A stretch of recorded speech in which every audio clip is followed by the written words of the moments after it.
like 35 pounds for the people who don't understand the kilogram system. About 35 pounds in weight difference.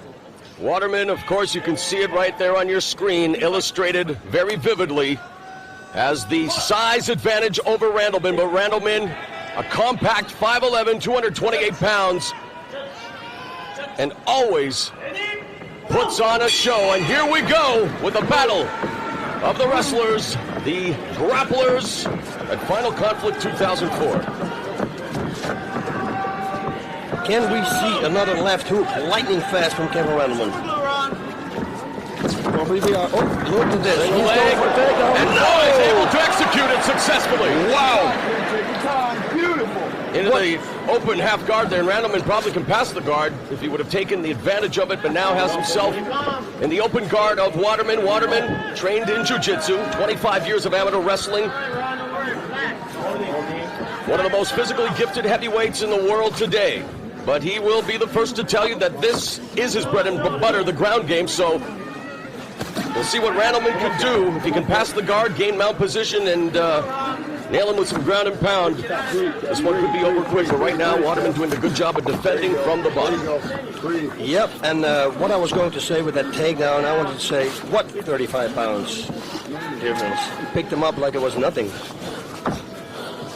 But like you said, Waterman is definitely more experienced in the grappling, so he might go for armbars here, even go for kimuras. Looking to maybe execute a side choke from the bottom there momentarily, Waterman, but Randleman now with some body shots.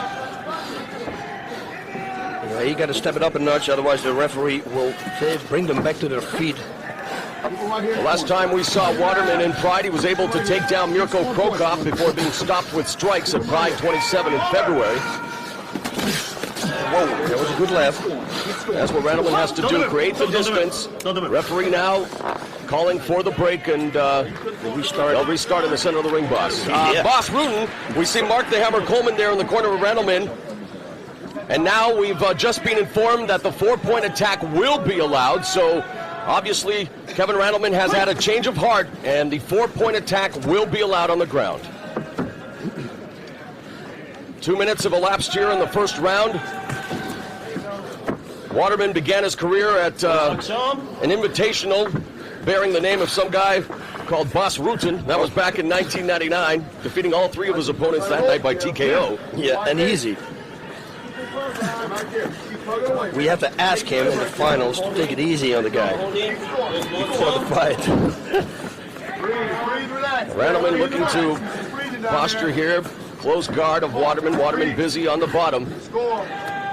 And this is really where Randleman may be at his weakest because he's not very well versed in submissions, Boss. No, you're right. He should try to pass that guard, go to the side mount of the north-south position, and then start raining those knees that he so perfectly showed in his former fights. Of course, Kevin Randleman, a former UFC heavyweight champion, and there's now Waterman. Gonna stand up? Oh, I thought that's what he was going to do. Has the overhook, underhook there on the bottom. What a good balance from Kevin Randleman there, bringing his weight down. Yeah, distributing his weight effectively there, keeping Waterman on his back. Yeah, if this continues like this, I'm afraid that the referee will put him back on their feet. Randleman trying to cross-face there. The referee, as Boss Rutan predicted, brings it back to a standing position. Waterman, of course, travels with Team Impact, visiting schools, churches, all over the world with anti-drug and alcohol messages, performing feats of strength. He's getting a yellow card there from the referee, meaning that he's stalling. And that's definitely what we don't want to see in Pride Fighting Championships, where the mandate is to fight for a finish.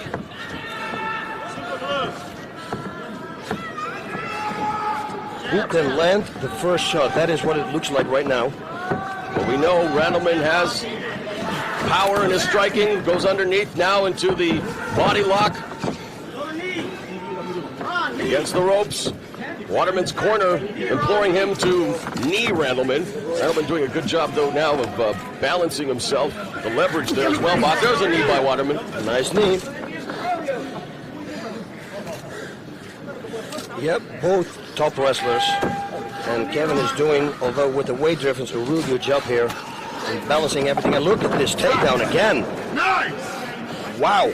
And will he be able to pass the guard? He has...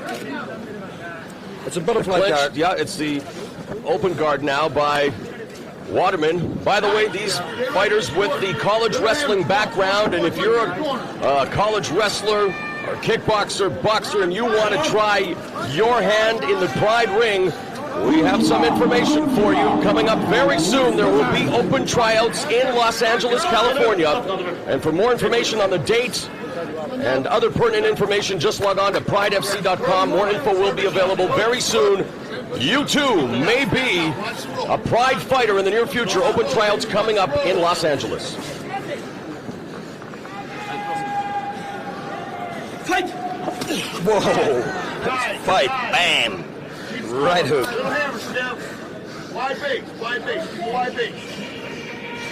Yeah, he should create distance here and go for the ground and pound. One, what he's doing now, holding, will give him another yellow card. So he has to watch out. With the underhook, overhook here, boss, in this position, can Waterman squeeze Randleman and go for a choke from here, or that? No, he's got to bring one arm from Kevin to the side, and then he can go for a side choke. But there's nothing right here, right now. And with someone as powerful as Randleman, that would be almost impossible. But again, they need to do a lot more than what we are seeing thus far. And again, you talk about styles making fights. Both of these wrestlers, both of them right now kind of rubbing each other out there, boss. It's a stalemate on the ground. Yeah, Kevin, he's in the half mount now. He can pull his leg out and try to go for a full mount, and then he's going to be very dangerous. Look, hammer the guard is all the way yeah, open. it is, and we saw this can pull it out earlier, and that's what he should do, is pull it out and assume top position and maybe employ some of that ground and pound that Hammer House is notorious for. No, I think he's looking at his leg, so I think he's working for it. You see? There he goes. He knows now, and Ron Waterman knows it also. He's pushing the leg back. Man, some really good positioning here, boss, by Randleman, because obviously Waterman's the more powerful of fighters, and he's trying for the sweep, but Randleman is keeping him at bay. He's got a very good balance. Look at this. He's pulling it out, but Ron is catching Randleman's foot with his feet, you see? Yep. So it's difficult, and they're both wearing shoes, so it's more difficult to slip out. But it looks like almost, nope. Kevin is working on it. Ron knows that Kevin is working on it. Oh, look at this. Got his back now. Needs to go behind and get the hooks in. Oh, that's also bad. And now Waterman has side control.